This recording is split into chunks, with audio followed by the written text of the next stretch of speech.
Good evening. In a highly coordinated operation, Bali 9 ringleaders Andrew Chan and Myuran Sukumaran have been transferred from Kerobokan prison to the execution island of Nusa Kambangan.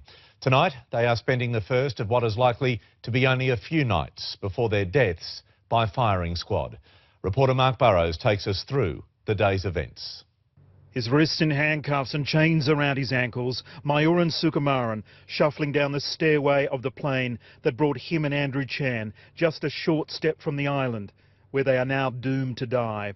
Scores of police circled the plane, all for two men. For a few minutes, they were Indonesia's most wanted, trophy prisoners. Chan, in the red shirt, marched to an armoured car. Security was in overdrive and overkill. Sukumaran looked terrified. Chan seemed more settled. The two Australians were heavily escorted by police and soldiers to the port of Cilacap in central Java. Then taken by army convoy to the waterfront. The armoured vehicles driven straight onto a barge for the short trip to Nusa Kambangan, the island where Indonesia carries out its executions. It was a journey that had started in Bali before daybreak, 7 hours ahead of the promised midday schedule.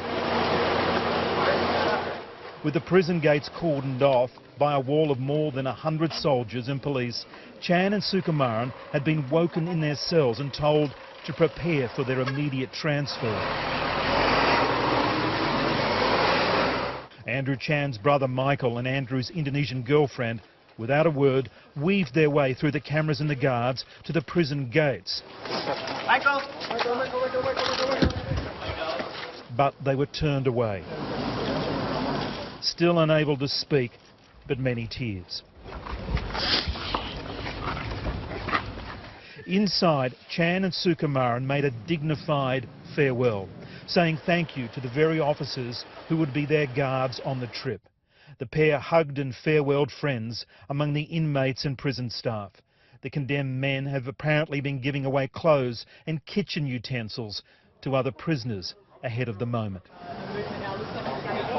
Then the timber screens around the prison gates were folded back and the armoured vehicles called Barracudas, one of them an apparent decoy, led out the convoy carrying Chan and Sukumaran. The journey that started at Kerobokan took them to Denpasar Airport. They were then flown to the seaport of Cilacap, bound for their final destination, the island of Nusa Kambangan. At Denpasar, they boarded the plane at an area on the apron normally reserved for the Indonesian president's plane. Chan and Sukumaran, VIPs of a sort for a day. It was not the expected military aircraft, but a commercial charter, escorted by fighter jets.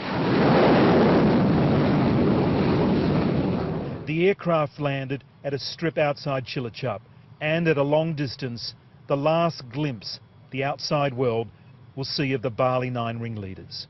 What has been astounding here to watch is the level of security. There have been fighter jets, heavily armed police patrolling this fence, and of course, two helicopters there. We now understand they were simply decoys. The two men, Chan and Sukumaran, left by road. The other foreign nationals who are among this group of drug smugglers condemned to face the firing squad are reportedly already on the execution island. And the fatal moment seems very close at hand, although they will be given 72 hours final notice. In January, when a group of condemned drug dealers was shot, they were warned on a Thursday, executed at midnight on the Saturday. Even at the 11th hour, Australia is still trying, with fading hope, to get a stay of execution.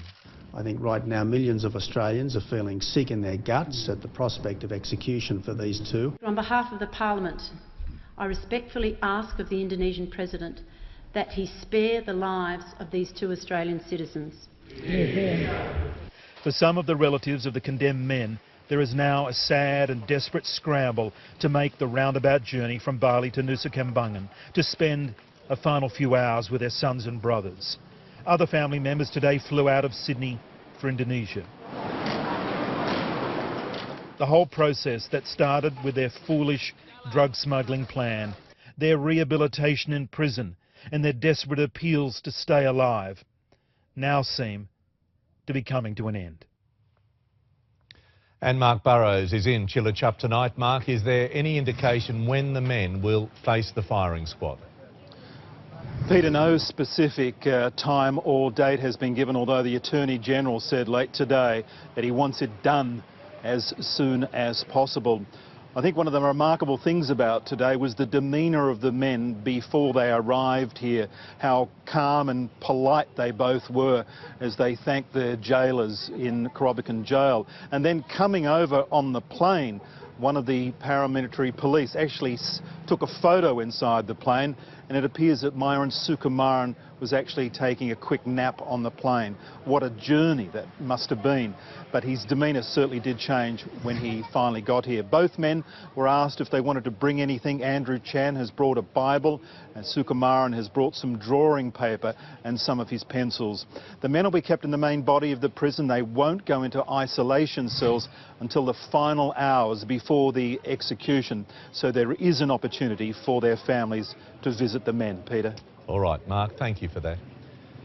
Reporter Vicky Jardim is at Martin Place in the CBD, where supporters of the Australians are due to gather for a vigil. Vicky, many Australians are certainly upset and angry tonight. Yes, they are, Pete. Now, a peaceful vigil is about to get underway here at Martin Place, which now is becoming a spot where people can come together and reflect. Now, most of the people who will be gathered here tonight are general members of the public, people who don't know Andrew Chan and Myuran Sukumaran, but are deeply troubled by these latest developments. Now, one man has said, we really need to stand up for the world we want to live in. Other people have expressed their dismay on social media, but I guess, Pete, all thoughts are tonight with the two men who could be killed any day now. OK, Vicky, thank you. Few people know what's been going through the minds of the condemned men in these last few days, but a friend of Andrew Chan's has been in constant contact with him. He spoke to our reporter, Dimity Clancy. Even as late as 2 o'clock this morning, Andrew Chan was reaching out to a special friend in Australia. The last couple of messages we exchanged through each other is, I'll speak to you in the morning. He said, you might not get hold of me because I'm checking out tonight, but much love and I'll talk to you later. Did you ever imagine last night that's what he meant? No, I never thought, even he thought it was never going to happen, because he always thought, you know, we're in the limelight, think it'll cool down and it'll be alright. So I always said, yeah mate, definite, always you're in good hands. In return, his mate Sammy was offering what comfort he could in a string of text messages. I sort of come off the subject just to cheer him up a bit, you know, pretty much cheer myself up. So we come off the subject and I was speaking to him, he's still training, how's things, he's been eating right, how's my year. Sammy was schoolmates with Andrew. They first met in Year 7 at Homebush Boys High. Always been mischief at school, but always charisma. He had heaps of charisma. What were his dreams and aspirations? Computer technician. He wanted to always be a role model. So always a role model, always a motivational speaker. Andrew was apparently still hopeful as late as yesterday. What were his thoughts on facing the firing squad? Look, he had a real good attitude towards it, always positive, and I think he was really expecting the Australian government to do a lot more. But Sammy says the reality had sunk in for Myuran Sukumaran. The response was, I don't know whether to cry or laugh. This afternoon, Sammy tried once again to message Andrew, but there was no answer. Dimity Clancy, 9 News.